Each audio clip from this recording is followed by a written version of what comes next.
பிள்ளைகள், நாங்க இன்றைக்கு பைதகரஸ் தொடர்பு பற்றி பார்ப்போம். இவ்வலகை கற்பதன் மூலம் செங்கோண முக்கோணியுடன் தொடர்புபட்ட பைதகரஸின் தொடர்பை பெறுவதற்கும் பைதகரஸ் தொடர் மூலம் பிரசனங்களை தீர்ப்பதற்குமான ஆற்றல்களை பெற்றுக்கொள்வீங்க.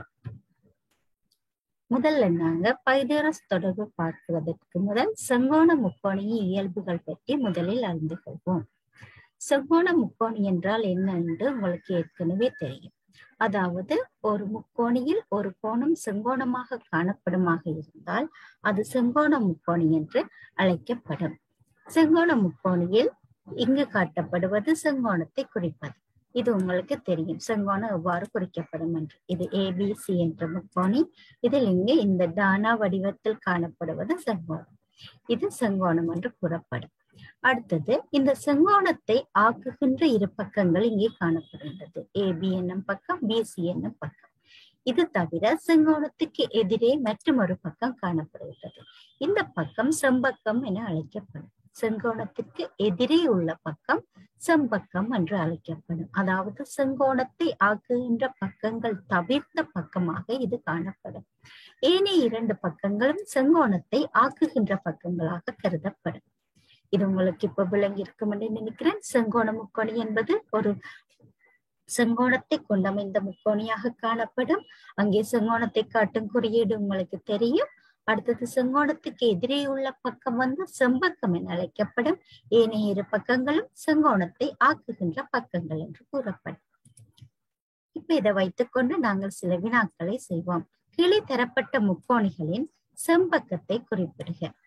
முதலாவது முக்கோணி பார்ப்போம். PQR என்னும் முக்கோணி.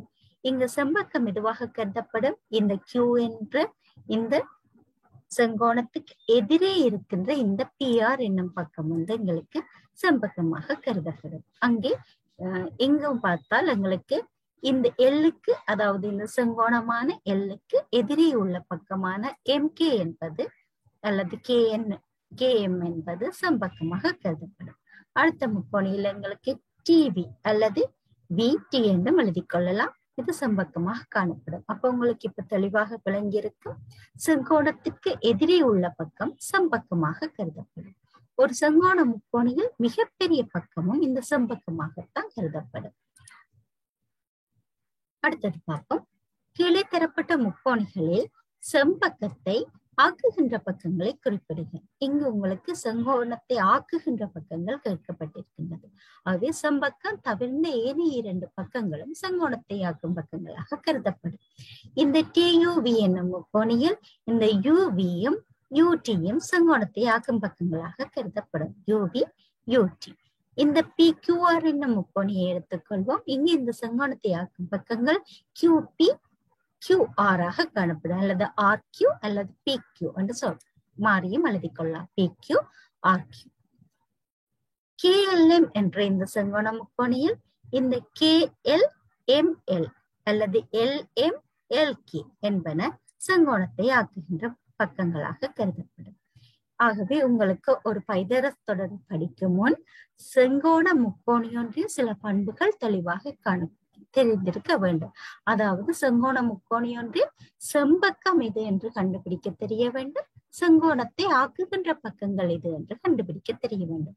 இந்த வினாக்களோடாக அதெல்லாம் நீங்க தெளிவு பெற்றிருப்பீங்கன்னு நினைக்கிறேன். இந்த வினாவை பாருங்கள். செங்கோணத்தை ஆக்கும் பக்கங்கள் AB மற்றும் BC ஆகும். செங்கோணம் மற்றும் செம்பக்கத்தை காண்க. இங்கு உங்களுக்கு முக்கோணி தரப்படவில்லை, ஆனால் சில தரவுகள் உங்களுக்கு தந்திருக்கிறாங்க. செங்கோணத்தை ஆக்கும் பக்கங்கள் ABயும் மற்றும் BCயும். உங்களுக்கு தெரியும், இரண்டு பக்கங்கள் தரும்போது இரண்டிலும் பொதுவான ஒரு எழுத்து காணப்படும். அது அந்த கோணத்தின் உச்சியாக கருதப்படும் என்று உங்களுக்கு தெரியும். ஒரு கோணத்தை உருவாக்கும் போது இரண்டு பக்கங்களில் B என்பது பொதுவாக காணப்படுவதால் இந்த B என்பது உச்சியாக காணப்படும். அதுதான் அந்த செங்கோணமாக இருக்கும். ஆகவே ABC என்ற ஒரு முக்கோணை இங்கே காணப்படும். அதை நாங்கள் வரைந்து கொள்வோம். ABC.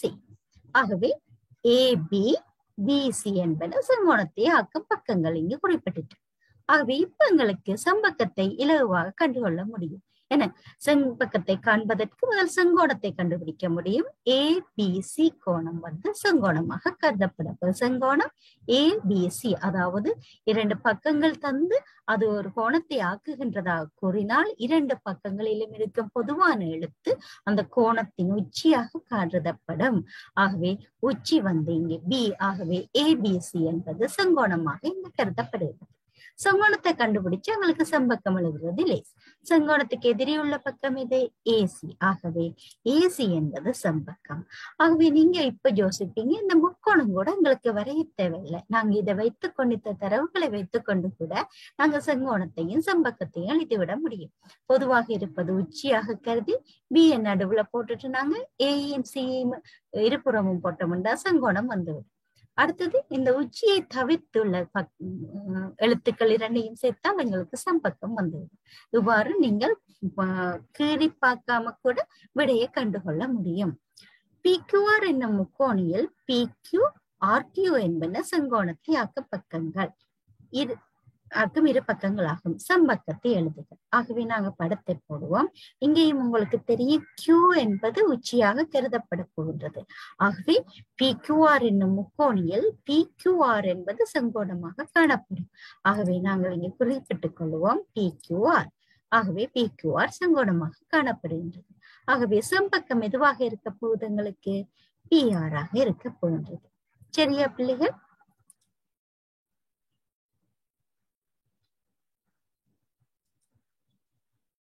அடுத்தது நாங்க பைதகரஸின் தொடர்பை பார்ப்போம். நாங்க இப்ப பைதகரஸ் தொடர்பை கண்டுபிடிக்கிறதுக்கான ஒரு செயற்பாடை செய்ய போறோம். இங்க பாருங்க, நான் ஒரு செங்கோண முக்கோணி வரைந்திருக்கிறேன். இந்த செங்கோண முக்கோணிட ஒவ்வொரு பக்கங்களையும் பக்க நீளங்களாக கொண்ட சதுரங்களை இப்ப நான் வரைய போறேன். முதல்ல செம்பக்கத்தை பக்க நீளமாக கொண்ட சதுரம் வரைவோம். நான் சதுரம் வரைகிறதுக்கு இங்க செங்குத்து அமைப்பதற்கு மூலை மட்டத்தை பயன்படுத்துகிறேன். நீங்க ஒழுக்குகள் பாடம் கேட்டிருக்கிறீங்க, அதெல்லாம் நீங்க அந்த அறிவை கொண்டு கவராயத்தை கொண்டு செங்குத்து அமைத்து வரைந்து கொள்ள முடியும்.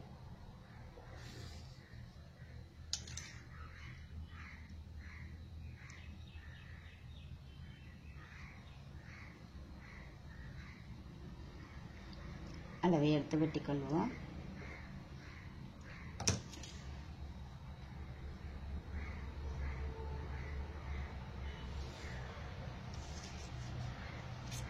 அடுத்த பக்கத்துல மற்றொரு சதுரம்.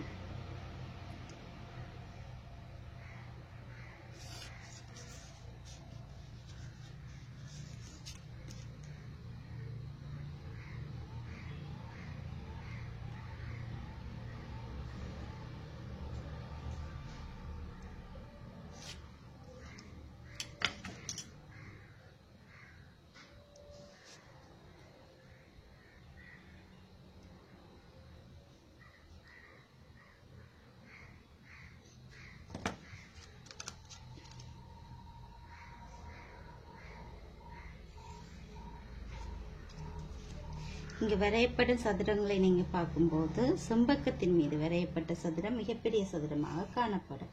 காரணம், எங்களுக்கு செம்பக்கம் எப்பொழுதும் ஒரு செங்கோண முக்கோணியில் காணப்படும் மிகப்பெரிய பக்கம் என்றது உங்களுக்கு தெரியும். செங்கோண முக்கோணியின் 3 பக்கங்களில் செம்பக்கமே மிகப்பெரிய பக்கமாக காணப்படும். ஆகவே அதன் மீது வரையப்படும் சதுரம் ஏனைய சதுரங்களை விட பெரிய பரப்பு கொண்ட சதுரமாக காணப்படும்.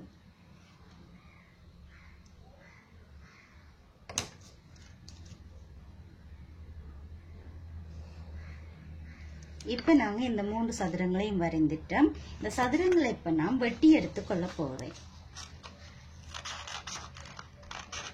வெட்டியாக வெட்டி எடுங்க. என்னன்னு சொன்னா சிறிய இடைவெளிகள் கூட உங்களுக்கு பிழைய தரலாம். அதனால வெட்டும்போது மிக அவதானமாக வெட்டி கொள்ளுங்க. கோட்டு வழியாக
சதுரங்களை வெட்டி எடுத்து விட்டேன். இப்பொழுது மிகப்பெரிய சதுரம், மத்திய சதுரங்கள், செங்கோணத்தை ஆக்குகின்ற பக்கங்கள் மீது வரையப்பட்ட சதுரங்கள். இதை நான் இப்பொழுது நிலட்டி கொள்ளப் போகிறேன். நிலட்டி கொள்ள வேண்டும் என்ற அவசியம் இல்லை. ஆனால் நான் இந்த செயற்பாடை கொஞ்சம் திருப்திகரமாக செய்வதற்காக நான் நிலட்டி கொள்கிறேன்.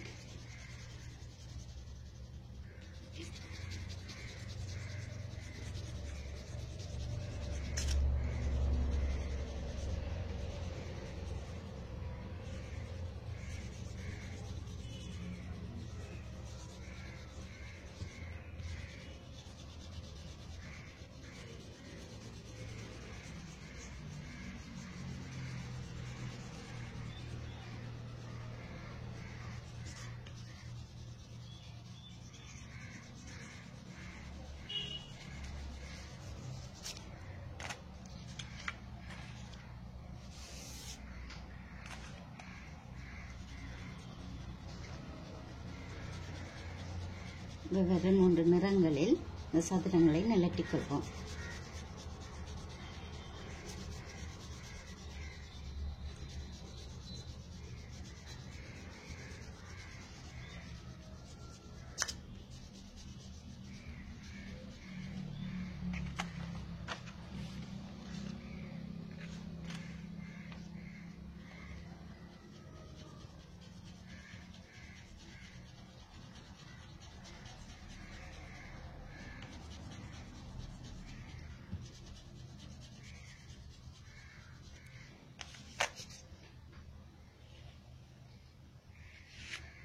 ஓகே, நாங்கள் இப்போ நிலட்டி எடுத்துக்கொண்டோம்.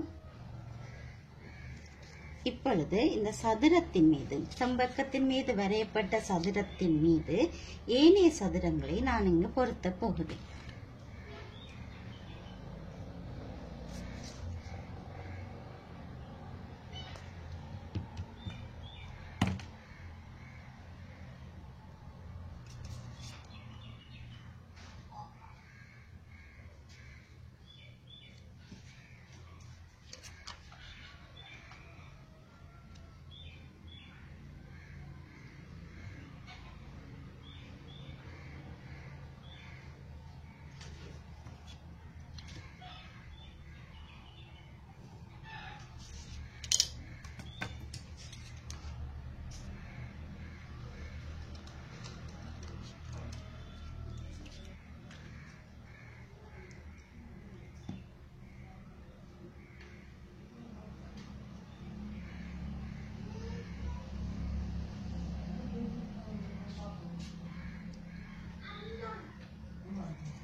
நீங்கள் சதுரங்களை வெட்டும்போது சில வேளைகளில் சிறிய தவறுகள் ஏற்படலாம், ஆனால் அது பெரிதாக காட்டப்படாது.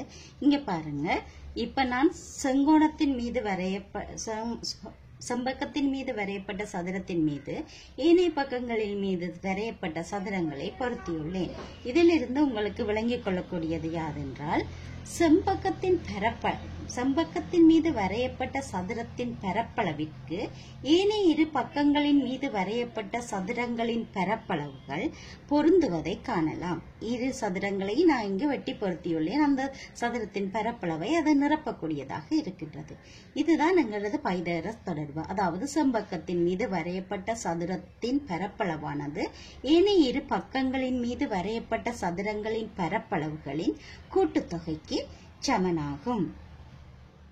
நாங்கள் செயற்பாட்டின் மூலம் கண்டுகொண்ட தொடர்பை மேலும் விரிவாக கற்றுக்கொள்வோம். இங்கு ஒரு செங்கோண முக்கோணி காணப்படுகின்றது, PQR என்னும் செங்கோண முக்கோணி. இப்போது நாங்கள் ஒவ்வொரு பக்கங்களின் மீதும் சதுரங்களை வரைந்து கொள்வோம். பக்க நீளங்கள் 5 சென்டிமீட்டர், 4 சென்டிமீட்டர், 3 சென்டிமீட்டர். ஆகவே செம்பக்கமான இந்த PRின் மீது ஒரு சதுரம் வரையப்படுகிறது 5 சென்டிமீட்டரை பக்க நீளமாக கொண்டு. இந்த சதுரத்தை A என குறித்துக் கொள்வோம். PQவின் மீது மற்றும் ஒரு சதுரம் வரையப்படுகிறது 3 சென்டிமீட்டரை பக்க நீளமாக கொண்டு, அதனை B என குறித்துக் கொள்வோம். அடுத்தது QR என்னும் பக்கத்தை அடிப்படையாக கொண்டு அடுத்த சதுரம் வரையப்படுகிறது 4 சென்டிமீட்டரை பக்க நீளமாக கொண்டு, அதனை C என குறித்துக் கொள்வோம்.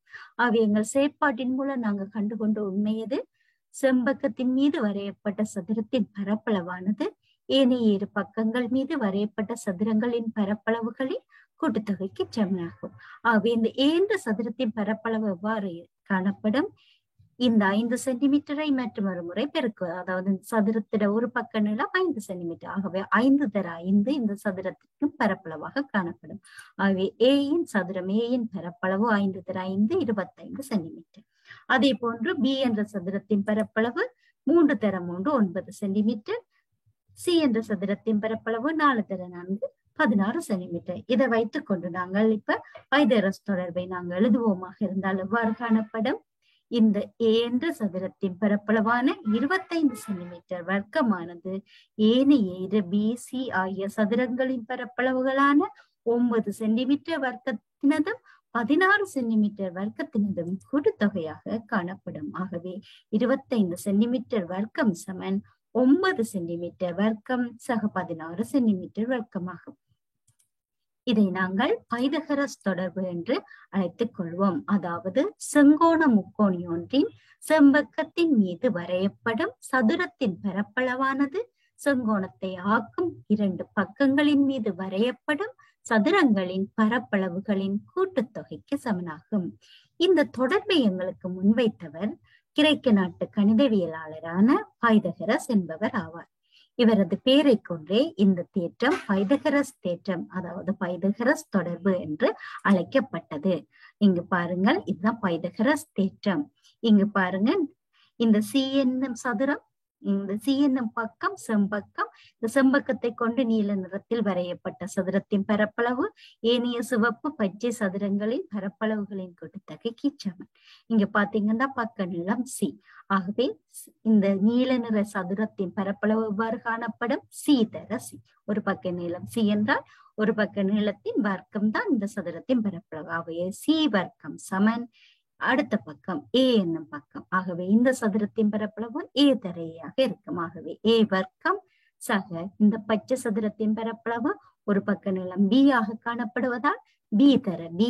ஆகவே B வர்க்கமாக காணப்படும். ஆகவே C வர்க்கம் சமன் A வர்க்கம் சக B வர்க்கம் என்பது பைதகரஸ் தேற்றம். இதை வைத்துக் கொண்டு நாங்கள் இந்த பைதகரஸ் தொடர்பை மேலும் ஒரு சிறிய சுருக்கமான ஒரு வரைவிலக்கணத்துக்கு கொண்டு வரலாம். அதாவது செம்பக்கத்தின் வர்க்கமானது ஏனைய இரு பக்கங்களின் வர்க்கங்களின் கூட்டுத்தொகைக்கு சமனாகும் என்ற முடிவுக்கு நாங்க வரலாம். எனவே நாங்க படித்தது செம்பக்கத்தின் மீது வரையப்படும் பரப்பளவானது சதுரத்தின் பரப்பளவானது ஏனைய பக்கங்களின் மீது வரையப்படும் சதுரங்களின் பரப்பளவுகளின் கூட்டுத்தொகைக்கு சமனாகும் என்பது பைதகரஸ் தேற்றம். அதை ஒரு சுருக்கமான வடிவுக்கு கொண்டு வந்தோம்னா செம்பக்கத்தின் வர்க்கம் சமன் ஏனைய இரு பக்கங்களின் வர்க்கங்களின் கூட்டுத்தொகைக்கு சமன். சரியா விளங்கி கொண்டீங்களா பிள்ளைகள்? இனி நாங்க இதை வைத்துக் கொண்டு வினாக்களுக்கு போவோம். இங்கு இங்கு தரப்பட்ட முக்கோணிகள், அதாவது செங்கோண முக்கோணிகள் தரப்பட்டிருக்கு. அந்த பக்கங்களின் நீளங்கள் சார்பில் பைதகரஸ் தொடர்பு எழுத சொல்றாங்க. இங்க உங்களுக்கு பைதகரஸ் தொடர்பு எழுத சொல்லி கேட்டிருக்கு. ஆகவே இங்க பக்க நீளங்களாக PQR என்பன தரப்பட்டிருக்கு. ஆகவே எங்களுக்கு தெரியும் இந்த செம்பக்கத்தின் வர்க்கம் ஏனைய இரண்டு பக்கங்களின் வர்க்கங்களின் கூட்டுத்தொகைக்கு சமன். ஆகவே எழுதிக் கொள்வோம், செம்பக்கமான P-யின் வர்க்கம் சமன் R வர்க்கம் சக Q வர்க்கம். அடுத்த வினாவை பாருங்க. இங்கு செம்பக்கம் B, ஆகவே B வர்க்கம் சமன் A வர்க்கம் சக C வர்க்கம். சரியா பிள்ளைகள்? மற்றொரு வினா பார்ப்போம். இங்கே உங்களுக்கு ஆங்கில எழுத்துக்களில் குறிப்பிடாமல் பக்க நீளங்கள் சென்டிமீட்டர்களை தரப்பட்டிருக்கு. ஆகவே பக்க நீளங்களை அடிப்படையாக கொண்டு இந்த முக்கோணிக்கு நாங்க பைதகரஸ் தொடர்பு எழுத போறோம்.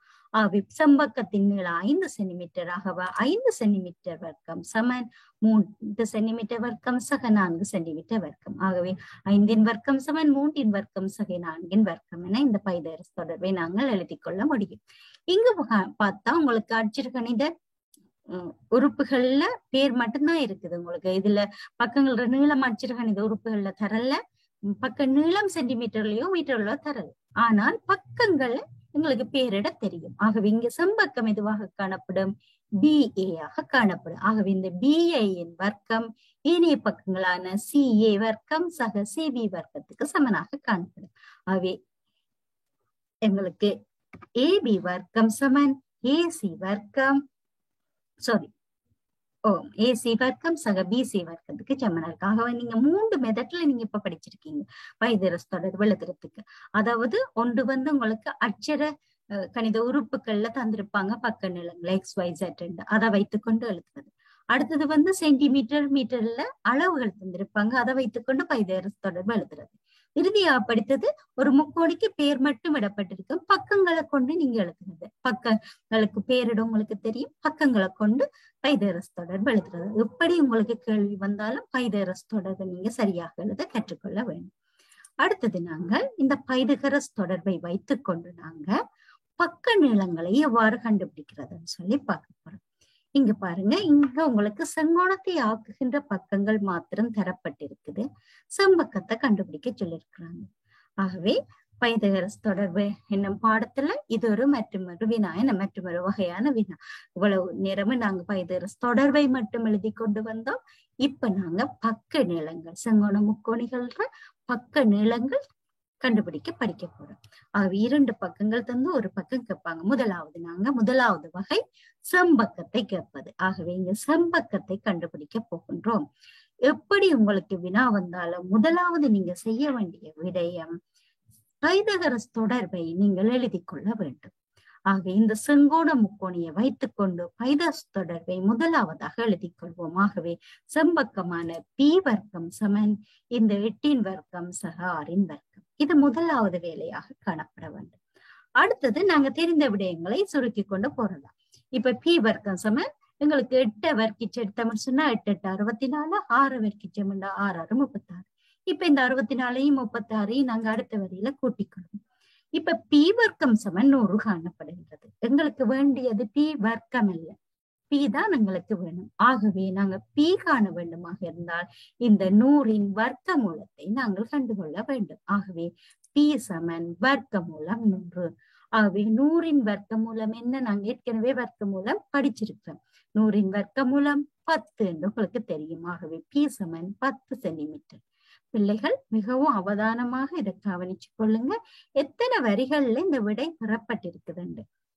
நாங்க நேரடியாக விடையை எடுத்து விட முடியாது. அதால நீங்க புள்ளிகளை கூட டெஸ்ட்ல இழந்து கொள்ளுவீங்க.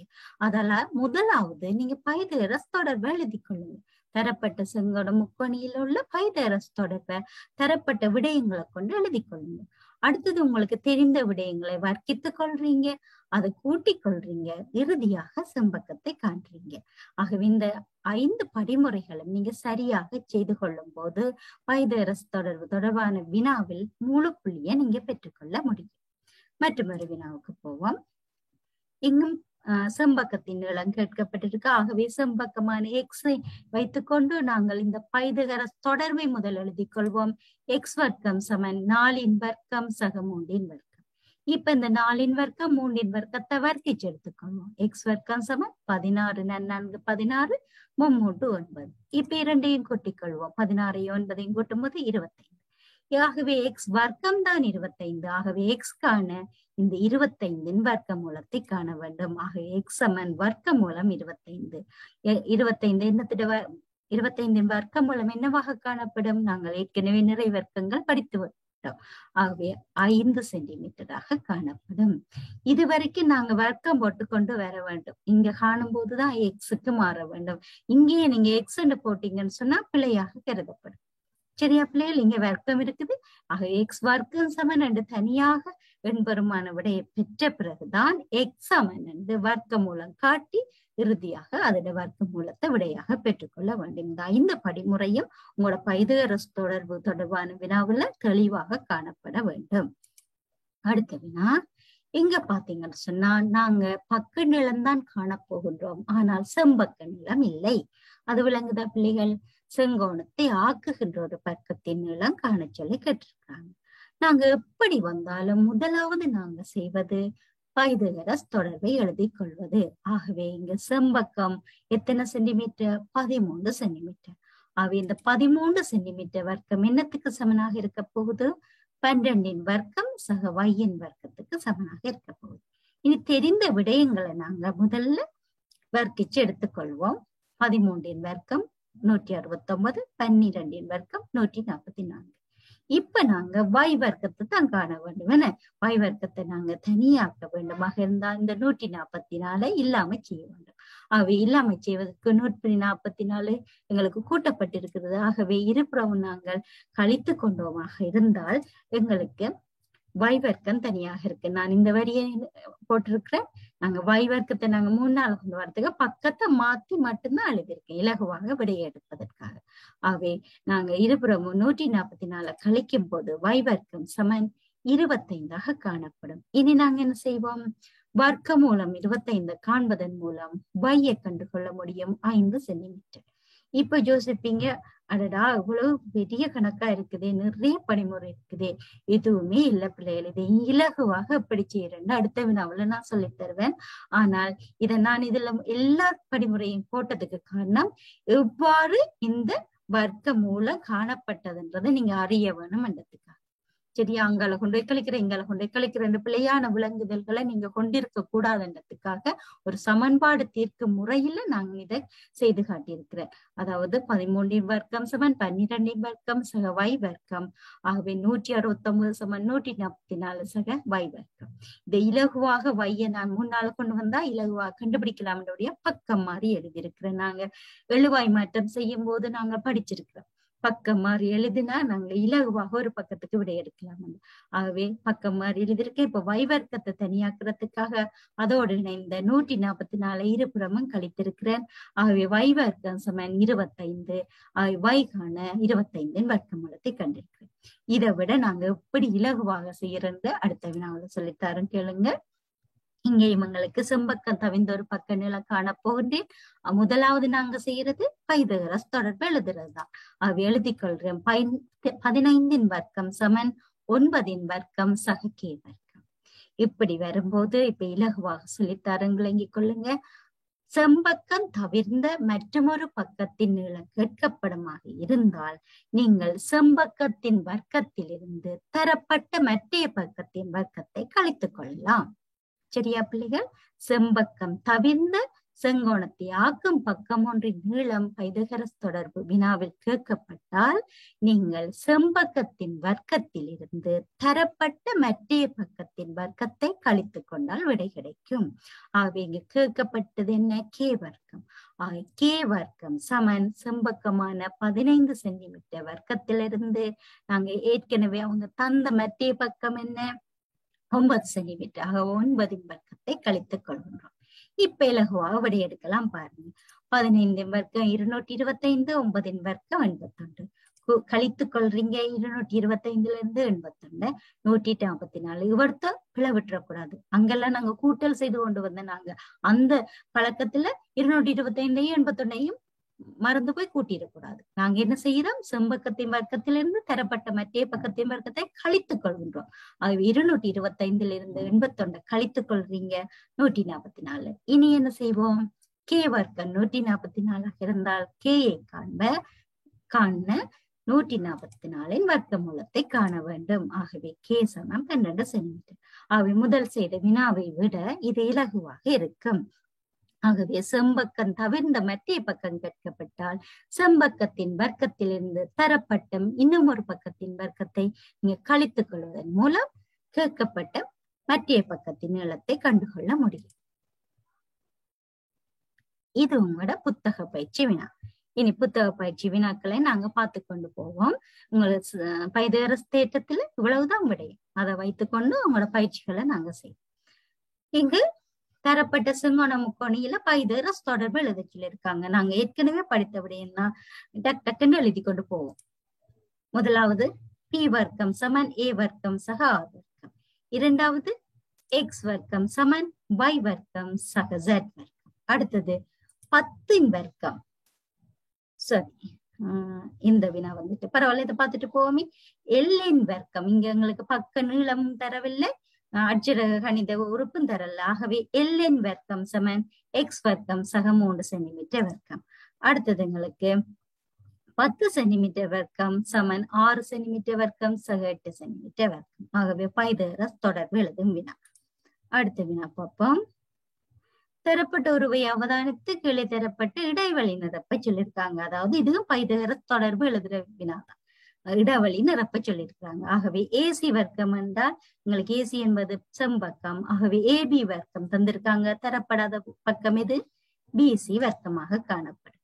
அடுத்தது பிஆர் வர்க்கம் சமன் எங்களுக்கு பிக்யூ வர்க்கம் ஆர்கியூ வர்க்கமாக காணப்படும். இங்கு தரப்பட்ட உருவை பாருங்க, இதுல நிறைய செங்கோண முக்கோணிகள் காணப்படுகிறது. ஒவ்வொன்றதும் பைதேரஸ் தொடர்பு நாங்க இங்க எழுத போறோம். முதலாவது ஏடி வர்க்கம். ஆகவே இதை நாங்க செம்பக்கமாக கொண்டோம்னா இந்த 2 பக்கங்களும் செங்கோண முக்கோணியை ஆக்குகின்ற பக்கங்களாக காணப்படும், செங்கோணத்தை ஆக்குகின்ற பக்கங்கள். ஆகவே ஏடி வர்க்கம் சமன் ஏயோ வர்க்கம் சக டிஓ வர்க்கம் அல்லது ஓடி வர்க்கம். அடுத்தது பிஓ வர்க்கம் என்று சொல்லியிருக்காங்க, பி ஓ வர்க்கம். ஆகவே இந்த முக்கோணி கருதப்படுது. இங்க தரப்பட்டது எங்களுக்கு இந்த இருக்கிற முக்கோணியா காணப்படுது. ஆகவே பிஓ வர்க்கம் என்ற அடுத்தது ஏயோ வர்க்கமாக இருந்திருக்கும். ஆகவே அதோட செம்பக்கம் எதுவாக இருந்திருக்கும், ஏபி வர்க்கமாக காணப்படும். சரியா பிள்ளையா? அடுத்தது பிஓ வர்க்கம் இங்க தரும்போது எங்களுக்கு அடுத்ததான் நாங்க இதையும் எடுக்கலாம். பிஓ வர்க்கம் என்று எடுத்துக்கலாம், இந்த முக்கோணியையும் கருதலாம். ஆகவே இந்த ஓசி வர்க்கம் இங்க தந்திருக்காங்க, ஓசி வர்க்கம். ஆகவே அதோட செம்பக்கம் பிசி வர்க்கமா காணப்படும். இதுல தரப்படாத முக்கோணி எது, இது கண்டுபிடிச்சிட்டா, இது கண்டுபிடிச்சிட்டா, இது கண்டுபிடிச்சிட்டா, இந்த முக்கோணி கண்டுபிடிக்கலாம். ஆகவே டிசி வர்க்கம் சமன் ஓடி வர்க்கம் சக ஓசி வர்க்கம். சரியா பிள்ளைங்க? அடுத்ததுனா இங்கு எங்களுக்கு என்ன சொல்லி இருக்கிறாங்க, தரப்பட்ட ஒவ்வொரு உருவிலும் எங்களுக்கு காணப்படும் செங்கோண முக்கோணிகளை இனங்கண்டு அம்முக்கோணிகளுக்கான பைதேரஸ் தொடர்பை பக்கங்களின் சார்பில் எழுத சொல்லியிருக்காங்க. சரிப்பா, முதலாவது பாப்போம். உங்களுக்கு இங்க பாத்தீங்கன்னு சொன்னா இங்க எத்தனை செங்கோண முக்கோணிகள் இருக்குதுன்னு பாருங்க. எங்களுக்கு 1 2 பெரிய முக்கோணி சேர்த்து 3 முக்கோணிகள் காணப்படுகிறது. அந்த 3 முக்கோணிக்கு நாங்க பைதேரஸ் தொடர்பு எழுத போறோம். முதலாவது பார்ப்போம். எங்களுக்கு எக்ஸ் வர்க்கம், அதாவது பெரிய முக்கோணியை நாங்க கருதி கொள்வோம். எக்ஸ் ஒய் ஜெட் என்ற இந்த பெரிய முக்கோணியை கருதி கொண்டோம்டா எக்ஸ் வர்க்கம் சமன் எக்ஸ் ஒய் வர்க்கம் சக ஜெட் ஒய் வர்க்கம். அடுத்தது அதை விட சரியா அடுத்ததுக்கு போவோம். எக்ஸ் கியூ y இந்த இருக்கிற முக்கோணி, இந்த இதோட வருகிறது பாருங்க, எக்ஸ் கியூ ஒய் என்ற முக்கோணி. ஆகவே எக்ஸ் கியூ வர்க்கம் சமன் எக்ஸ் ஒய் வர்க்கம் சக ஒய் கியூ வர்க்கம். அடுத்தது இந்த நீளமா இருக்கிற அடுத்த முக்கோணி, அதாவது பி ஒய் ஜெட் என்ற முக்கோணி எடுத்தோம்னா பி ஜெட் வர்க்கம் சமன் பி ஒய் வர்க்கம் சக ஜெட் ஒய் வர்க்கமாக காணப்படும். அடுத்த உருவ பாருங்க, இதுலயும் ஏராளமான செங்கோண முக்கோணிகள் காணப்படுகிறது. பாருங்க 1 2 3 4 இப்படி ஏராளமான செங்கோண முக்கோணி காணப்படுகிறது. ஒவ்வொன்றையும் எழுதிக் கொள்ளுவோம். முதலாவது ஏ கியூ வர்க்கம், அதாவது இந்த செங்கோண முக்கோணியை கருதுறேன், அதாவது ஏ டி கியூ என்ற இந்த இருக்கிற செங்கோண முக்கோணி. ஆகவே ஏ கியூ வர்க்கம் சமன் டி கியூ வர்க்கம் சக டிஏ வர்க்கம். அடுத்தது பி கியூ சி என்ற முக்கோணியை கருதுவோம். பி கியூ சி இந்த இருக்கிற முக்கோணி. இதுல பி கியூ வர்க்கம் சமன் QC வர்க்கம் சக சிபி அல்லது பிசி வர்க்கமாக கருதப்படும். அடுத்தது இந்த முக்கோணியை எடுத்துக்கொள்வோம். PBA என்ற முக்கோணி. இதை எடுத்துக்கொண்டோம்னா PA வர்க்கம் சமன் PB வர்க்கம் சக AB வர்க்கமாக காணப்படும். அடுத்தது என்ன செங்கோண முக்கோணி இருக்குது எங்களுக்கு? அடுத்த முக்கோணி என்னவாக இருக்க போகுது? ACB, அதாவது ACB இந்த பெரிய முக்கோணி எடுக்கிறோம். ACB அதை எடுத்துக்கொண்டோம்னா AC வர்க்கம் சமன் BC வர்க்கம் சக BA வர்க்கம். அடுத்து இன்னும் ஒரு முக்கோணி காணப்படுகிறது. என்ன? APQ, அதாவது இந்த நடுவில் இருக்கிற முக்கோணி APQ. ஆகவே AP வர்க்கம் சமன் QP வர்க்கம் சக QA வர்க்கமாக காணப்படும். மேலும் உங்களுக்கு முக்கோணி இருக்குதான்னு பாருங்க. இருக்குது நினைக்கிறேன். இந்த இல்ல நாங்க செய்துட்டோம். ஏன்னா DACM செய்துட்டோம். சரி, இவ்வளவுதான் அங்கட முக்கோணிகள், செங்கோண முக்கோணிகள் எல்லாத்தோட தொடர்பு நாங்க எழுதியிருக்கிறோம். இவ்வாறான வினாக்களும் உங்களுக்கு பரீட்சையில கேட்கப்படலாம். அடுத்தது இடைவெளி நிரப்ப சொல்றாங்க. இங்கேயும் உங்களுக்கு எந்த கஷ்டமும் இல்லை. நான் இடைவெளி நிரப்பிருக்கிறேன் பாருங்க. எல்லாமே பைதேரஸ் தொடர்பை வைத்துக் கொண்டுதான் செய்ய சொல்லியிருக்கிறாங்க. பைதேரஸ் தொடர்பை எழுதும் வேலைதான். இங்க என்ன சொல்லியிருக்காங்க? தரப்பட்டுள்ள முக்கோணியில் பெரிய பக்கம் ஏசி. உங்களுக்கு சொல்லியிருக்கிறேன், செம்பக்கம் தான் ஒரு முக்கோணியில மிகப்பெரிய பக்கம். தரப்பட்ட பெரிய பக்கம் ஏசி, அது 13 சென்டிமீட்டர். அடுத்தது பக்கம் ஏபி மீது வரையப்பட்டுள்ள சதுரத்தின் பரப்பளவு வந்து ஏபி 12 சென்டிமீட்டர் என்றதால 12 தர 12 144 சென்டிமீட்டர். பிசியின் மீது வரையப்பட்ட சதுரத்தின் பரப்பளவு 5 சென்டிமீட்டர். இங்க பக்க நிலமாகவே 5 தர 5 25 சென்டிமீட்டர். ஏசி மீது வரையப்பட்ட சதுரத்தின் பரப்பளவு 13 தர 13 169 சென்டிமீட்டர் வரை. அவை பிசி பிஏ ஆகியவற்றின் மீது வரையப்பட்டுள்ள சதுரங்களின் பரப்பளவுகளின் கூட்டுத்தொகை என்னத்துக்கு சமனாக இருக்க போகுது? இந்த ஏசியின் வர்க்கத்துக்கு, அதாவது 144 சென்டிமீட்டர் வர்க்கமாக காணப்படும். அடுத்தது 19.2 பயிற்சி. தரப்பட்ட ஒவ்வொரு உருவிலும் அச்சரத்தால் குறிக்கப்பட்டுள்ள பக்க நிலத்தை காண்க. இப்ப நாங்க என்ன செய்ய போறோம்? பைதேரஸ் தேற்றத்தை வைத்துக் கொண்டு பக்க நிலங்கள் காணப்போறோம். முதலாவது வந்து செம்பக்கம் காணல, வேற பக்கம் காண சொல்லியிருக்கேன். செங்கோணத்தை ஆக்கும் பக்கமான வைய காண சொல்லியிருக்கு. அவை உங்களுக்கு இலகுவாக செய்ய தெரியும். முதலாவது பைதேரஸ் தொடர்பு எழுதி கொள்றீங்க. 5 வர்க்கம் சமன் 4 வர்க்கம் சக வை வர்க்கம். அவை செம்பக்கம் தவிர்ந்த பக்கம் கேட்கப்படுறதால வை வர்க்கம் காண்பதற்கு செம்பக்கத்தின் வர்க்கத்திலிருந்து தரப்பட்ட 4 வர்க்கத்தை கழித்துக் கொள்வீங்க.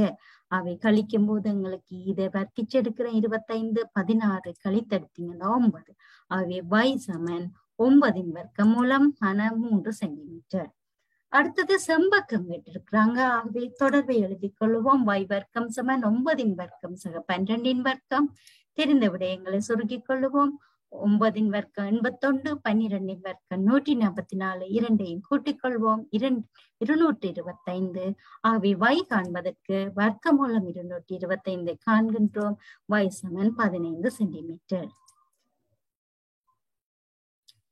மற்ற வினாவை பார்ப்போம். இங்கு வந்து செம்பக்கம் தவிர்ந்த பக்கம் கேட்கப்பட்டிருக்கு. முதல் தொடர்பை எழுதிக் கொள்வோம். 10 வர்க்கம் சமன் 8 வர்க்கம் சக எம்மின் வர்க்கம். ஆகவே நாங்க எம்மின் வர்க்கம் காண்பதற்கு செம்பக்கத்தின் வர்க்கத்திலிருந்து 8 வர்க்கத்தை கழித்துக் கொள்கின்றோம். ஆகவே 100 செய்ய 64 36 எம் வர்க்கமாக காணப்படும். ஆகவே எம் காண வர்க்க மூலம் 36 பெற்றுக் கொள்கின்றோம். 6 சென்டிமீட்டர். இங்க எங்களுக்கு 2 முக்கோணிகள் காணப்படுகின்றது. அவை இரண்டையும் நாங்க செய்து கொள்வோம். இங்க பாத்தீங்கன்னு சொன்னா இந்த பியையும் காண வேண்டும், இந்த கியூவையும் காண வேண்டும். முதலாவது நாங்க இந்த பியை கண்டுபிடிச்சோம்னு சொன்னா இந்த பக்கம் ஃபுல்லா தெரிஞ்சிரும். எங்களுக்கு தெரிஞ்ச கியூவை கண்டுபிடிக்கிறது இலகுவா இருக்கு. அப்ப இந்த குட்டி செங்கோண முக்கோணியை முதல் கண்டுபிடிப்போம். ஆகவே 10 வர்க்கம் சமன் 8 வர்க்கம் சக பியின் வர்க்கம். ஆகவே செம்பக்கம் தவிர்ந்த பக்கம் என்பதால் நாங்கள் பி வர்க்கம் காண செம்பக்கத்தின் வர்க்கத்திலிருந்து தெரிந்ததை அக்களித்துக் கொள்கின்றோம். ஆகவே 100 சை 64 சமன் பி வர்க்கம் சமம் 36. ஆகவே பி சமன் 6 சென்டிமீட்டர். இதை வைத்துக்கொண்டு நாங்க இப்ப 6 சென்டிமீட்டர் கண்டுபிடிச்சிட்டோம் இந்த பி. ஆகவே 6 9 எங்களுக்கு சேர்ந்தா இவ்வளவு பக்க நீளம், அதாவது இந்த இருக்கிற பெரிய பக்கத்துல நீளம் எங்களுக்கு 15 சென்டிமீட்டராக காணப்பட போகுது. ஆகவே கியூ வர்க்கம் சமன் 15 வர்க்கம் சக 8 வர்க்கம். ஆகவே நாங்க சுருக்கிக் கொள்கின்றோம், விடையை பெற்றுக்கொள்கின்றோம். ஆகவே இங்கு 2 முக்கோணிகளுக்கு நாங்க பக்க நீளங்கள் கண்டுபிடிச்சிருக்கிறோம். அடுத்த வினாவை பார்ப்போம். இங்கு தரப்பட்ட உருக்களின் சுற்றளவு கேட்டிருக்கிறாங்க. முதலாவது உருவை கவனிப்போம். ADCB என்ற உருட சுற்றளவு காண வேண்டும் என்று சொன்னா எங்களுக்கு பக்க நீளங்கள் தெரிய வேண்டும். இங்கு 8 சென்டிமீட்டர் 6 சென்டிமீட்டர் தான் தெரிந்த நீளங்களாக இருக்கு. ஆனால் ஒரு தரவு எங்களுக்கு தரப்பட்டிருக்கின்றது. ADC என்னும் முக்கோணி ஒரு சமபக்க முக்கோணி என்று. இந்த சமபக்க முக்கோணிட ஒரு பக்கம் எங்களுக்கு ABC என்ற செங்கோண முக்கோணியின் செம்பக்கத்துக்கு சமனாக காணப்படுகிறது. ஆகவே நாங்க இந்த செம்பக்கத்தை கண்டுபிடித்தால் இந்த ADBC என்பவற்றின் பக்க நீளம் தெரிந்துவிடும். ஆகவே பைதரஸ் தொடர்பை எழுதிக் கொள்வோம். AC வர்க்கம் சமன் 6 வர்க்கம் சக 8 வர்க்கம். ஆகவே 36 சக 64. AC வர்க்கம் சமன் 100. ஆகவே வர்க்கமூலம் 100 ஏசியாக காணப்படும் 10 சென்டிமீட்டர். ஆகவே இந்த 10 சென்டிமீட்டர் தான் ADயின் பக்க நீளமாகவும் DCயின் பக்க நீளமாக காணப்படும். ஆகவே உருவின் சுற்றளவு எங்களுக்கு 10 சென்டிமீட்டர் 10 சென்டிமீட்டர் 6 சென்டிமீட்டர் 8 சென்டிமீட்டர் என்பவற்றை கூட்டிக் கொள்வதாக இருக்கும். ஆகவே 34 சென்டிமீட்டர். அடுத்த வினாவை பார்ப்போம். இங்கு எங்களுக்கு SR என்னும் பக்க நீளம் தெரியாது. ஆனால் எங்களுக்கு 2 செங்கோண முக்கோணிகள் காணப்படுகின்றது. இவற்றை வைத்துக்கொண்டு நாங்கள் SRின் பக்க நீளத்தை கண்டுகொள்ளலாம். இங்கு எங்களுக்கு 2 பக்கங்கள் தெரிந்த செங்கோண முக்கோணி எதுவாக காணப்படுகின்றது? PRQ. ஆகவே இங்க 4 சென்டிமீட்டர் 3 சென்டிமீட்டர் என்பன செங்கோணத்தை ஆக்கும் பக்கங்கள். ஆகவே இதோட செம்பக்கமான இந்த PR-ஐ கண்டுபிடித்தால் இந்த PSR என்ற செங்கோண முக்கோணியில் 2 பக்கங்கள் தெரிந்துவிடும். ஆகவே தெரியாத பக்கமான SR-ஐ கண்டுகொள்ள முடியும். ஆகவே நாங்கள் முதல் PRQ என்ற செங்கோண முக்கோணிக்கு பைதரஸ் தொடர்பு எழுதிக் கொள்வோம். PR வர்க்கம் சமன் 4 வர்க்கம் சக 3 வர்க்கம். ஆகவே 16 சக 9 25. ஆகவே PR சமன் 5 சென்டிமீட்டராக காணப்படும். அவை PR 5 சென்டிமீட்டராக இருந்தால் அடுத்த செங்கோண முக்கோணிக்கு தொடர்பு எழுதிக் கொள்வோம். 13 வர்க்கம் சமன் 5 வர்க்கம் சக SR வர்க்கம். ஆகவே SR வர்க்கம் காண்பதற்கு எங்களுக்கு 13 வர்க்கத்தில் இருந்து 5 வர்க்கத்தை கழித்துக் கொள்கின்றோம். ஆகவே எங்களுக்கு 144 SR வர்க்கமாக காணப்படும். ஆகவே SR சமன் 12 சென்டிமீட்டர். இப்ப SR-ஐ கண்டுபிடித்துட்டோம். இனி எங்களுக்கு சுற்றளவு இலவாக காண முடியும். ஆகவே சுற்றளவு சமன் 13 சக 4 சக 3 சக 12 சமன் 32 சென்டிமீட்டராக காணப்படும். அடுத்தது பார்ப்போம். இந்த உருவுல சுற்றளவு காண்றதுக்கு எங்களுக்கு எந்த பக்கம் தெரியாம இருக்கின்றது? இந்த UT என்ற பக்கம் தெரியாம இருக்குது. ஆகவே UT-யை நாங்க கண்டு கொள்ள வேண்டுமாக இருந்தால் எங்களுக்கு இங்கு 2 செங்கோண முக்கோணிகள் தரவாக இருக்கு. இந்த செங்கோண முக்கோணிகளை அடிப்படையை வைத்துக் கொண்டுதான் இந்த UT-யை காண வேண்டும். அவை இந்த UTV என்ற செங்கோண முக்கோணியில 15 சென்டிமீட்டர் தெரிந்த பக்கம், அதாவது VT என்பது 15 சென்டிமீட்டர். அவை இந்த UVயும் தெரியுமாக இருந்தால் UT-யை கண்டுகொள்ள முடியும். UV எங்களுக்கு தெரியாது. ஆனா UV-யை காண்பதற்கு இந்த SUV என்ற செங்கோண முக்கோணியை வைத்துக்கொண்டு காண முடியும். ஏனென்றால் எங்களுக்கு செம்பக்கமும் மற்றொரு பக்கமும் தரப்பட்டிருக்கும். ஆகவே இந்த UV-யை முதல் கண்டுகொள்வோம். ஆகவே தொடர்பை நாங்கள் எழுதிக்கொள்வோம். 10 வர்க்கம் சமன் UV வர்க்கம் சக 6 வர்க்கம். ஆகவே UV வர்க்கம் காண 10 வர்க்கத்தில் இருந்து 6 வர்க்கை கழித்துக் கொள்கின்றோம். ஆகவே UV வர்க்கம் 64.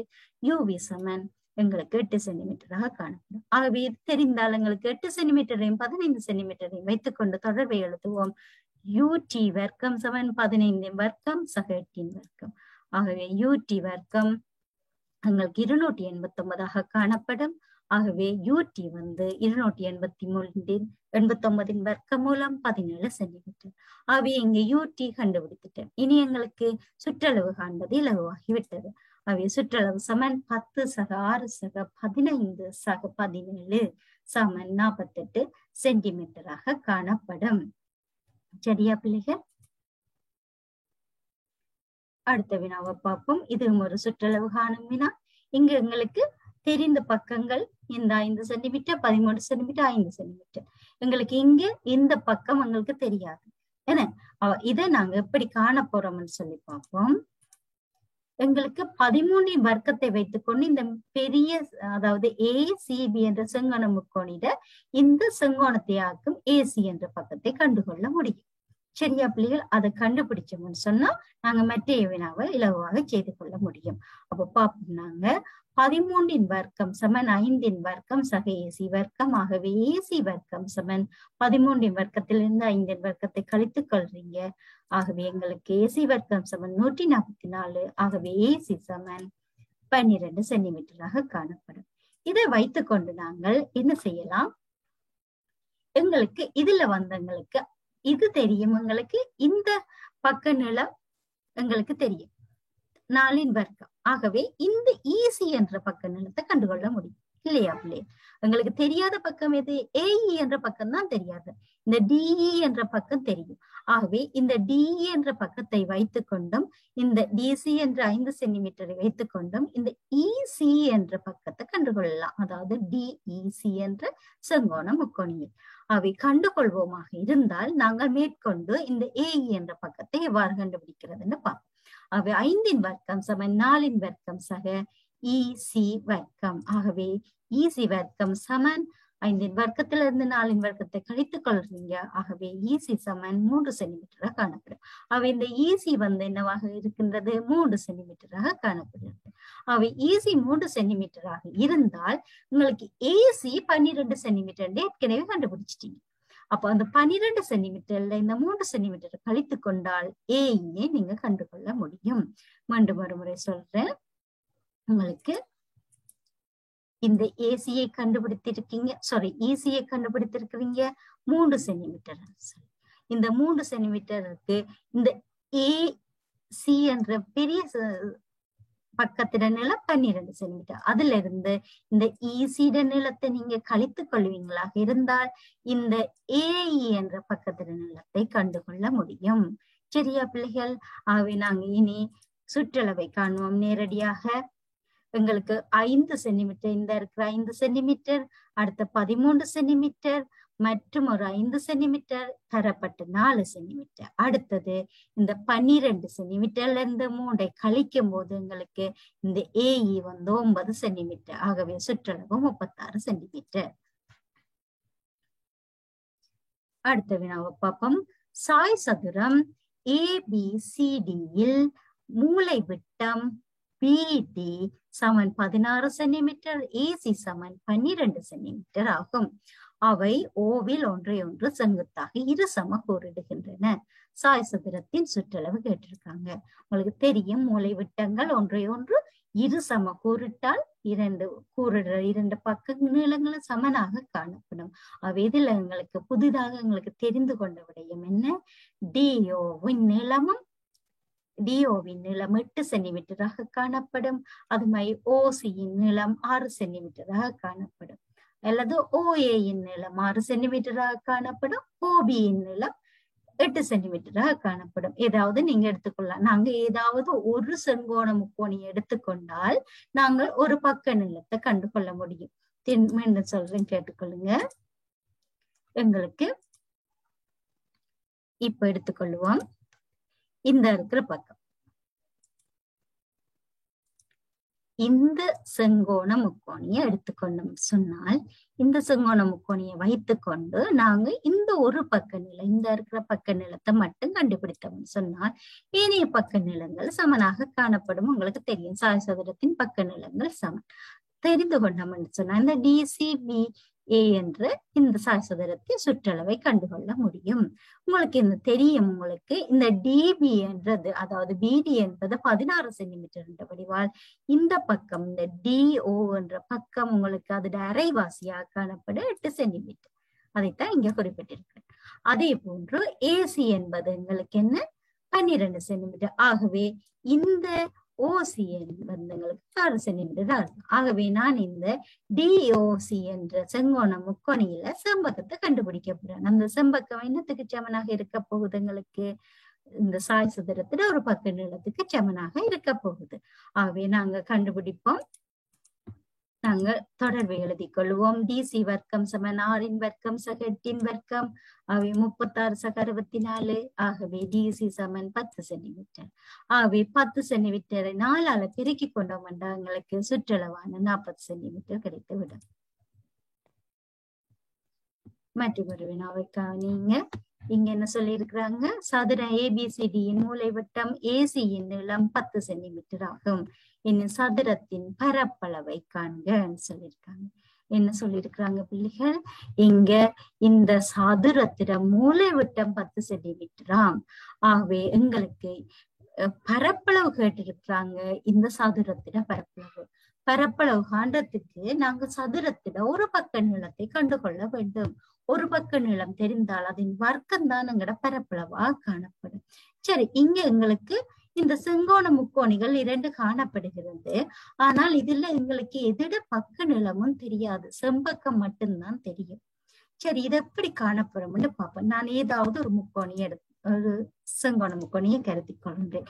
அதாவது இங்க உங்களுக்கு தெரியும் ABCDCDE என்பன சமன் என்று தெரியும். என்னன்னா இது என்ன ஒரு சதுரம் என்பதால். ஆகவே நாங்கள் இதை தொடர்பை எழுதிக் கொள்வோம். 10 வர்க்கம் சமன் AB வர்க்கம் சக BC வர்க்கம். இந்த செங்கோண முக்கோணியை கருதி கொள்றோம். இப்ப உங்களுக்கு தெரியும் இந்த AB வர்க்கம், இந்த AB வர்க்கம் அதாவது AB வர்க்கம் மற்றும் ஒரு AB வர்க்கம் கூட்டுவதற்கு அதாவது BC வர்க்கமானது எங்களுக்கு ஏற்கனவே BC என்னத்துக்கு சமன்னு சொல்லிட்டோம், ABக்கு சமம். அதாவது சதுரத்தின் பக்கங்கள் தானே. ஆகவே இந்த AB வர்க்கமும் இந்த BC வர்க்கமும் ஒரே பெருமானமாக காணப்படும். ஆகவே மற்றும் ஒரு AB வர்க்கத்தை நான் இங்க போட்டுக்கொள்றேன் BC வர்க்கத்துக்கு பதிலாகும். ஆகவே 10 வர்க்கம் சமன் 2 AB வர்க்கம். 2 AB வர்க்கம். ஆகவே நாங்கள் 2 AB வர்க்கம் சமன் 100 என்று எழுதிக் கொள்ளலாம். பக்கம் மாத்தி எழுதியிருக்கிறேன் பாருங்க. 2 AB வர்க்கம் சமன் 100. ஆகவே எங்களுக்கு 2 இல்லாம செய்கிறோம், 2 பக்கமும் வகுத்துக் கொள்கின்றோம். ஆகவே AB வர்க்கம் சமன் 50. இப்ப எங்களுக்கு AB வர்க்கம் தானே தெரிந்திருக்கிறது. ஒரு பக்க நீளம் காண வேண்டுமென்றா ABயை காண வேண்டுமே என்று யோசிப்பீங்க நீங்க. எங்களுக்கு காண வேண்டிய அவசியம் இல்லை. ஏன் சொல்லுங்க பாப்போம். எங்களுக்கு ஒரு பக்க நீளத்தின் வர்க்கம் தானே இந்த சதுரத்தின் பரப்பளவு. ஆகவே AB வர்க்கம் தானே இந்த சதுரத்தின் பரப்பளவு. AB வர்க்கம். ஆகவே AB வந்து 5 சென்டிமீட்டராக இருந்தா 5 தர 5 இந்த சதுரத்தின் பரப்பளவு. ஆகவே AB தர AB அதோட பரப்பளவாக காணப்படும். ஆகவே AB தர AB தான் இந்த 50 சென்டிமீட்டர். ஆகவே பரப்பளவு வந்து எங்களுக்கு 50 சென்டிமீட்டர் வர்க்கமாக காணப்படும். நான் இந்த ABC என்ற செங்கோண முக்கோணியை வைத்துக் கொண்டு செய்தேன். நீங்க இந்த ADC என்ற செங்கோண முக்கோணியை வைத்துக் கொண்டு கூட செய்யலாம். அந்த பக்க நீளங்களை DA DC என்று போட்டுக்கொள்ளலாம். அது மாதிரி DA-யின் வர்க்கத்தை கண்டுபிடிச்சு நீங்க கண்டுகொள்ளலாம், அல்லது DC-யின் வர்க்கத்தை கண்டுபிடிச்சு கண்டுகொள்ளலாம். இங்க கூட நீங்க இந்த AB வர்க்கத்துக்கு பதிலாக BC வர்க்கம் நீங்க எழுதி திருப்பவும் BC வர்க்கத்தை எழுதி BC வர்க்கம் கண்டுகொள்ளலாம். எத்தனை முறைகள்ல கண்டாலும் எங்களுக்கு ஒரு பக்கத்தின் வர்க்கம் எங்களுக்கு சதுரத்தின் பரப்பளவு வடிவா. இங்க நாங்க ஒரு பக்க நீளம் காண தேவையில்லை, ஒரு பக்கத்தின் வர்க்கத்தை நேரடியாக கண்டுபிடித்தால் சரி. சரியா பிள்ளைகள்? அடுத்து நம்ம பார்ப்போம். இங்கு ஓவை மையமாக கொண்ட ஒரு வட்டத்தில் PQ என்ற நாணின் நடுப்புள்ளி R ஆகும். நீட்டப்பட்ட கோடு QR ஆனது வட்டத்தை S-இல் சந்திக்கின்றது. QRP 90 பகை PQ சமன் 12 சென்டிமீட்டர், OR சமன் 8 சென்டிமீட்டர் எனின் RQ வட்டத்தின் RS என்பவற்றின் நீளத்தை காண்க. சரி, நாங்க எப்படி காண போறோம் என்று பார்ப்போம். இங்க உங்களுக்கு தெரியும், உங்களுக்கு RQ-வை காண சொல்லி இருக்கிறாங்க. உங்களுக்கு தந்த தரவுகள் உங்களுக்கு வடிவாக தெரியும். ORP 90 பகை. ஆகவே இது ஒரு 90 பகை. இதுல PQ வந்து இந்த பெரிய நீளம் வந்து எவ்வளவுங்களுக்கு 12 சென்டிமீட்டர். ஆகவே இந்த ORQ-வை கருதி கொள்ளுங்க பிள்ளைகள். இதுல எங்களுக்கு இந்த ஓஆர் தந்துட்டாங்க 8 சென்டிமீட்டர். இந்த கியூ இந்த சின்ன துண்டு, அதாவது ஆர்கியூ என்ற துண்டு உங்களுக்கு தெரியும். ஆர்கியூ இந்த 12 சென்டிமீட்டரின் அரைவாசி. ஆகவே ஆர்கியூ நீளம் என்னவாக இருக்கும்? 6 சென்டிமீட்டர் ஆக இருக்கும். ஆகவே எங்களுக்கு ஆர்கியூ தெரியும், ஓஆர் தெரியும். ஆகவே வட்டத்தின் ஆரை என்னவாக இருக்கும்? ஓக்யூவாக இருக்கும். ஆகவே ஓக்யூ என்பது என்ன? இந்த ஓஆர்கியூவை இணைக்கும் போது, ஓஆர்கியூவை நாங்கள் இணைத்து கொண்டோம் என்றால் அங்கு எங்களுக்கு ஒரு செங்கோண முக்கோணி கிடைக்கும். ஆகவே அந்த செங்கோண முக்கோணியின் செம்பக்கம்தான் இந்த வட்டத்தின் ஆரை. ஆகவே வட்டத்தின் ஆரை காண ஓக்யூவை நாங்க கண்டுபிடித்தோம்னா சரி. ஆகவே நாங்க ஓகே காண்றதுக்கு நாங்க தொடர்பை எழுதி கொள்ளுவோம். ஓக்யூ சமன் ஓஆர் வர்க்கம் சக ஆர்கியூ வர்க்கம். ஆகவே 8 வர்க்கம் 6 வர்க்கம். ஆகவே ஓக்யூ 10 சென்டிமீட்டர் இருக்கு. அப்ப வட்டத்தின் ஆரை என்ன? 10 சென்டிமீட்டர். அடுத்தது கேட்டிருக்காங்க ஆர்எஸ். இந்த சின்ன துண்டு கேட்டிருக்காங்க என்ன? இந்த சின்ன துண்டு. ஆகவே உங்களுக்கு தெரியும், எங்களுக்கு வட்டத்தின் ஆரை சமன். எங்களுக்கு இங்க பாருங்க, ஓஎஸும் ஒரு வட்டத்தின் ஆரை தான். அப்போ ஓக்யூவும் ஓஎஸும் எங்களுக்கு சமனாக காணப்படும். ஆகவே ஆர்எஸ்கான இந்த வட்டத்தின் ஆரை ஏற்கனவே கண்டுபிடிச்சிட்டோம். 10 சென்டிமீட்டர்ல இருந்து தெரிந்த நீளமான ஓஆர் நாங்க கழிச்சு கொள்றோம். 2 சென்டிமீட்டர் ஆர்எஸ் ஆக காணப்படும். ஆகவே உங்களுக்கு ஆர்எஸ் கண்டுபிடித்து விட்டோம். அடுத்த வினாவை பார்ப்போம். முக்கோணி ஏபிசியில் ஏபிசி 90 பாகை. A B 8 centimetre, B C 6 centimetre. பக்கங்கள் ஏபி பிசி என்பவற்றின் நடுப்புள்ளிகள் முறையே பிஆர், பக்கங்கள் ஏபிஆர்சியின் சுற்றளவு. சரி, நாங்க இதை முதல் வரைந்து கொள்வோம். சரியா? எங்களுக்கு முக்கோணி ஏபிசி. ஆகவே இது ஒரு செங்கோண முக்கோணி என்று சொல்லிட்டாங்க தானே பிள்ளைகள்? ஆகவே செங்கோண முக்கோணி போட்டுக்கொள்வோம். உச்சி பி, அவை பியை குறித்து கொள்வோம். அவை உச்சி தான் எங்களுக்கு 90 பாகை. இதுல ஏபி 8 சென்டிமீட்டர். அந்த ஏபி எவ்வளவு centimetre? 8 centimetre. B C 6 centimetre. B C 6 centimetre. இப்ப பக்கங்கள் ஏபி பிசி என்பவற்றின் நடுப்புள்ளிகள் முறையே பிஆர் ஆகும். ஆகவே ஏ பிட நடுப்புள்ளி என்னவா இருக்க போகுது? பி ஆக காணப்பட போகின்றது. பிசிட நடுப்புள்ளி என்னவாக இருக்க போகின்றது? ஆறாக இருக்க போகின்றது. இப்ப இது இணைத்துக் கொள்ளுங்கள்.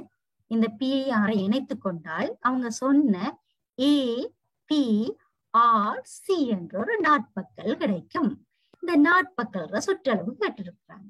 விளங்கிட்டா? இப்ப ஏ பி ஆர் சி என்ற நாட்பக்கல்ற சுற்றளவு. இந்த சுற்றளவு காண்பதற்கு எங்களுக்கு என்ன தெரிய வேண்டும்? எங்களுக்கு இந்த ஆர்சிட பக்க நிலம் தெரிய வேண்டும், ஏபிட பக்க நிலம் தெரிய வேண்டும், பிஆர் பக்க நிலம் தெரிய வேண்டும், ஏசிட நிலம் தெரிய வேண்டும். இதுல எங்களுக்கு தெரிந்த நிலம் என்ன பிள்ளைகள்? இந்த ஏபி தெரியும், ஆர்சி தெரியும். அது அப்படி எங்களுக்கு ஏபிட அரைவாசி தான் இந்த புள்ளி, நடுப்புள்ளி தானே. ஆகவே ஏபி என்பது 4 சென்டிமீட்டராக கருதப்படும். பார்ப்போம். இந்த ஏபி என்றது என்னவா இருக்கு? 4 சென்டிமீட்டராக இருக்கும்.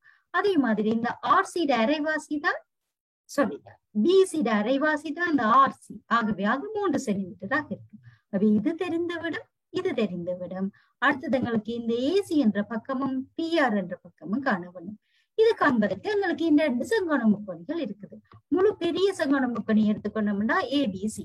அதுல எங்களுக்கு 8 சென்டிமீட்டர் தெரியும், 6 சென்டிமீட்டர் தெரியும். ஏசியை காணலாம். குட்டி முக்கோணி எடுத்தோம்னு சொன்னா பி பி ஆர் என்ற முக்கோணி எடுத்தோம்னு சொன்னா அங்க எங்களுக்கு P B 4 centimetre, P R 3 centimetre. ஆகவே பிஆரை கண்டுபிடிக்க முடியும். ஆகவே 2 செங்கோண முக்கோணியிலையும் செம்பக்கத்தை கண்டுபிடிச்சோம்னு சொன்னா இந்த நாட்பக்கல் நிலம் காணலாம். ஆகவே ஒவ்வொன்றாக காணுவோம். ஏசி வர்க்கம் சமன் இந்த பெரிய முக்கோணி ஏபிசிய காண்றோம் நாங்க. செம்பக்கம் ஏசி வர்க்கம் சமன் ஏபி வர்க்கம் சக பிசி வர்க்கம். அது என்னவாக இருக்கும்? 8 வர்க்கம் சக 6 வர்க்கம். ஆகவே நாங்கள் சுருக்கிக் கொள்கின்றோம். ஏசி சமன் 10 சென்டிமீட்டர். ஆகவே இந்த ஏசி கண்டுபிடிச்சிட்டீங்க 10 சென்டிமீட்டர். அடுத்து இந்த குட்டி முக்கோணி எடுப்போம். பி பி ஆர் என்ற முக்கோணி அல்லது பி பி ஆர் என்ற முக்கோணி. இதுல உங்களுக்கு தெரியும் பிஆர் வர்க்கம் சமன் பிஆர் வர்க்கம், அடுத்தது பிபி வர்க்கம். இப்ப பிஆர் வர்க்கம் என்ன பிள்ளைகள்? இந்த 6 சென்டிமீட்டர் அரைவாசான 3 சென்டிமீட்டர். பிபி வர்க்கம் என்ன பிள்ளைகள்? இந்த 8 சென்டிமீட்டர் அரவாசான 4 சென்டிமீட்டர் வர்க்கம். ஆகவே பிஆர் வர்க்கத்தை இலகுவா நீங்க கண்டுகொள்றீங்க. பிஆர் சமன் 5 சென்டிமீட்டர். பிஆர் கண்டுபிடிச்சிட்டீங்க, ஏசியை கண்டுபிடிச்சிட்டீங்க. எங்களுக்கு ஏற்கனவே தெரியும் இந்த ஆர்சி 3 சென்டிமீட்டர், ஏபி 3 சென்டிமீட்டர். ஆகவே சுற்றளவு கண்டுகொள்றோம். 4 சக 5 சக 3 சக 10 சமன் 22 சென்டிமீட்டர். அடுத்து உங்களோட பலவீன பயிற்சியை பார்ப்போம். ஆழ்கூட்டு தளம் ஒன்றின் மீது ஏ சமன் 4,5 பி சமன் 10,13 என்னும் புள்ளிகள் அமைந்துள்ளன. ஏயிலிருந்து பிக்கான கிட்டிய தூரம். சரி பாருங்க, இந்த ஏயிலிருந்து பிக்கான கிட்டிய தூரம் என்னவாக இருக்கிறது? ஒரு செங்கோண முக்கோணியின் செம்பக்கமாக கருதப்படுகிறது. இப்ப எங்களுக்கு இந்த ஏயிலிருந்து இதுவரைக்கும் உள்ள நிலமும் பியிலிருந்து இதுவரைக்கும் உள்ள நிலமும் தெரிந்தால்தான் இந்த ஏபியான செம்பக்கத்தை காண முடியும். ஆகவே இந்த புள்ளியை நாங்க சி என்று குறித்துக் கொள்வோம். குறித்தால் இங்க ஏபிசி என்னும் ஒரு செங்கோண முக்கோணி. சரி, நாங்க இதற்கு எப்படி கண்டுகொள்ள போறோம்னு பார்ப்போம். ஏசியின் நீளம் என்னவாக இருக்க போகுது பார்ப்போம். ஏசியின் நீளம் 10/6. அது எப்படி? 10/6 உங்களுக்கு தெரியும். இங்க எங்களுக்கு இந்த மொத்தமும் இங்க தெரியும் உங்களுக்கு 10. 10,13 இது வந்து எக்ஸ் ஆல்கூறு. இந்த 10ன்றது எக்ஸ் ஆல்கூறு. 10 என்னவா இருக்க போகுது? வடத்திற்கு புள்ளியா இருக்கும். அப்ப மொத்தமா இந்த ஓவில இருந்து இங்க வரைக்கும் 10. சரியா? இந்த ஓவில இருந்து ஏ வரைக்கும் என்ன பிள்ளைகள்? 4. இங்க எக்ஸ் ஆல்கூறு 4. ஆகவே இந்த 4 கழித்து கொண்டால் எங்களுக்கு இந்த ஏசியில இடைவெளி தெரியும். மீண்டும் சொல்றேன் கேளுங்க.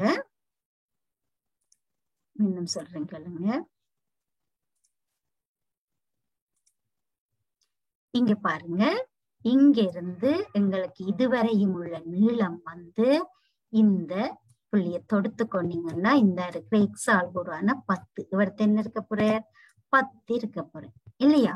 10,13 புள்ளி தான் இங்க எக்ஸ் ஆல்கூறு. இது எக்ஸ் ஆல்கூறுன்றதால எங்களுக்கு இது என்னவா இருக்க போகுது? 10ஆக இருக்க போகுது. இங்க இந்த ஏ என்ற புள்ளியில எக்ஸ் ஆல்கூறு என்ன பிள்ளைகள்? 4. சரியா? மொத்தம் இந்த 10ல இருந்து இந்த 4 கழித்து விட்டோம்னு சொன்னால் இந்த ஏசிட நீளம் தெரியும். அது விளங்கிட்டப்ப ஆகவேதான் இந்த 10ல இருந்து நான் 4ஐ கழித்திருக்கிறேன். சரியா பிள்ளைகள்? அடுத்தது பார்ப்போம்.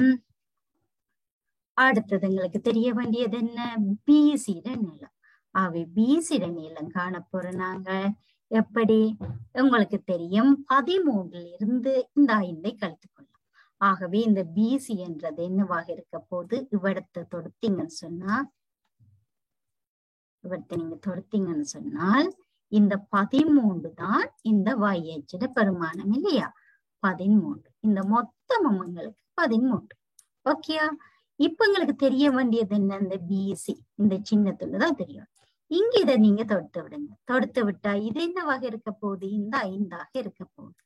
ஆகவே 5ஆக இருக்க போகுது. எங்களுக்கு இந்த சின்ன துண்டு தெரிய வேண்டும். ஆகவே மொத்தமான இந்த 13ல இருந்து இந்த 5 கழித்து கொள்வீங்களா இருந்தா இந்த பிசியை கண்டுகொள்ள முடியும். இப்ப விளங்கி இருக்கும் என்று நினைக்கிறேன்.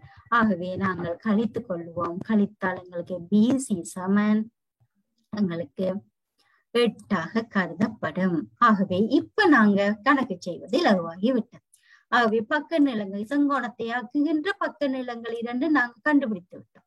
ஆகவே செங்கோணத்தை ஆக்கும் பக்க நீளங்கள் 6 8. ஆகவே ஏபி வர்க்கம் சமன் எங்களுக்கு என்னவாக இருக்க போகுது? ஏபி வர்க்கம் சமன் பிசி வர்க்கம் சக ஏசி வர்க்கம் பிசி வர்க்கம் 8 வர்க்கம் ஏசி வர்க்கம் 6 வர்க்கம். ஆகவே நாங்கள் சுருக்கிக் கொள்வோம். ஏபி சமன் 10 சென்டிமீட்டர். சரியாகவே இதிலிருந்து பிக்கான கிட்டிய தூரம் என்ன? 10 சென்டிமீட்டராக காணப்படும். இங்க சென்டிமீட்டர் எதுவுமே அவங்க குறிப்பிடல. நீங்க சென்டிமீட்டர்ல நீங்க கொடுத்து கொள்ளலாம், அல்லது 10 என்று போட்டாலும் ஓகே. இங்க இது சென்டிமீட்டரா மீட்டரா எதுவுமே அவங்க குறிப்பிடல. அவை 10 நீங்க போட்டு கொண்டாலும் ஓகே. அடுத்ததுன்னா நகரம் பீக்கு கிழக்கே 5 கிலோமீட்டர் தூரத்தில் நகரம் கியூ அமைந்துள்ளது. நகரம் கியூவிற்கு வடக்கே 12 கிலோமீட்டர் தூரத்தில் நகரம் ஆர் அமைந்துள்ளது. நகரம் பிக்கும் நகரம் ஆருக்கும் இடையிலான நேர்கோட்டு தூரம். இந்த தரவுகளை நாங்க முதல்ல குறித்துக் கொள்வோம். சரி, நகரம் பிக்கு நகரம் பியை குறித்துக் கொள்வோம். நகரம் பிக்கு கிழக்கே எங்களுக்கு 5 கிலோமீட்டர் தூரத்துல கியூ காணப்படுகின்றது. அடுத்தது எங்களுக்கு நகரம் கியூவிற்கு வடக்கே 12 கிலோமீட்டர் தூரத்துல ஆர் காணப்படுகின்றது. ஆகவே நகரம் பிக்கும் ஆருக்கும் இடையிலான நேர்கோட்டு தூரம் என்றது இந்த செம்பக்கமாக கருதப்படும். ஆகவே நாங்கள் வினாவை செய்து கொள்வோம். பிஆர் வர்க்கம் சமன் பி கியூ வர்க்கம் சக ஆர் கியூ வர்க்கம் 5 வர்க்கம் 12 வர்க்கம் சுருக்கி கொள்ளுங்க. உங்களுக்கு பிஆர் சமன் 13 கிலோமீட்டர். அடுத்த வினாவை பார்ப்போம். 16 மீட்டர் உயரமுள்ள கொடிக்கம்பம். 16 மீட்டர் உயரமுள்ள கொடிக்கம்பம் ஒன்றை நிலைக்குத்தாக பேணுவதற்காக அதன் உச்சியுடன் இணைக்கப்பட்ட தாங்கு கம்பி ஒன்று கொடிக்கம்பத்தின் அடியில் இருந்து 12 மீட்டர் தூரத்தில் கிடைத்தரையின் மீது இணைக்கப்பட்டுள்ளது. இந்த தரவை நாங்க குறிப்போம். ஓகே, ஒரு கிடைத்தரை காணப்படுகின்றது. அதுல உங்களுக்கு 16 மீட்டர் நீளமுள்ள ஒரு கொடிக்கம்பம் காணப்படுகின்றது.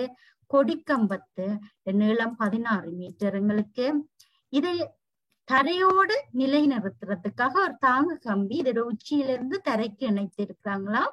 தரையிலிருந்து எத்தனை மீட்டர் தூரத்துல? 12 மீட்டர் தூரத்துல அமைத்திருக்கிறாங்களாம். அடுத்தது அடுத்த பக்கம் எதிரான இந்த பக்கம் மற்றொரு கம்பி இணைத்திருக்கிறாங்களாம். அது எப்படி இருக்குதான்? தரையிலிருந்து 9 மீட்டர் தூரத்துல காணப்படுதுதான். அதே நேரம் அது தரையிலிருந்து கம்பத்துல 12 மீட்டர் உயரத்துல காணப்படுது. இதை நீங்க சரியாக விளங்கிக் கொள்ள வேண்டும். 12 மீட்டர் உயரத்துல காணப்படுது. இப்ப கம்பிட மொத்த நிலம் என்றால் நீங்க இந்த செங்கண முக்கோணியில நீங்க இந்த செம்பக்கத்தையும் இந்த செங்கண முக்கோணியில செம்பக்கத்தையும் காணப்படுறீங்க. சரியா பிள்ளைகள்? அவை இதை எக்ஸ் என்றும் y என்றும் எடுத்துக்கொண்டு வினாவை செய்வோம். அவை எக்ஸ் வர்க்கம் சமம் உங்களுக்கு 16 வர்க்கமும் 12 வர்க்கமும். ஆகவே எக்ஸ் சமன் உங்களுக்கு 220 காணப்படும். அடுத்தது உங்களுக்கு y வர்க்கம் சமன் 81 144. ஆகவே y சமன் 15 மீட்டராக காணப்படும். ஆகவே கம்பியின் மொத்த நிலம் 35 மீட்டர். இறுதி வினாவுக்கு வருவோம். இங்கே ஒரு மரம் முறிந்து விழுந்து விட்டது. என்னவா? சூறாவளி காரணமாக மரம் ஒன்று முறிந்துள்ள வரைபடம் காட்டப்படுகிறது. மரத்தின் உயரம். ஆகவே சூறாவளியால முறிந்த இந்த துண்டு அப்படியே நிமிர்ந்து நின்றால் மரத்திட உயரம் என்னன்னு கேட்டிருக்காங்க. இப்ப இந்த முறிந்த இந்த துண்டு என்னவாக காணப்படுகிறது பிள்ளைகள்? இந்த ஒரு செங்கோண முக்கோணியாக கருதினால் அது செம்பக்கமாக கருதப்படுது. அதை நாங்க எக்ஸ் என்று எடுத்துக்கொள்வோம். ஆகவே எக்ஸ் வர்க்கம் சமம் 12 வர்க்கம் 9 வர்க்கம். ஆகவே எக்ஸ் சமன் 15 மீட்டர். ஆகவே இப்ப நாங்க மரத்தின் நீளம் காண்பதற்கு முறிவதற்கு முன் ஏற்கனவே 9 மீட்டர் இருந்தது. அதோடு இந்த முறிந்த துண்டையும் கூட்டிக் கொள்கின்றோம். 24 மீட்டர். சரியா பிள்ளைகள்? இவ்வளவுதான் உங்களோட பைதகரஸ் தொடர்பு. மேலும் பயிற்சிகளை செய்து உங்களை நீங்க விருத்தி செய்து கொள்ளுங்க. தேங்க்யூ.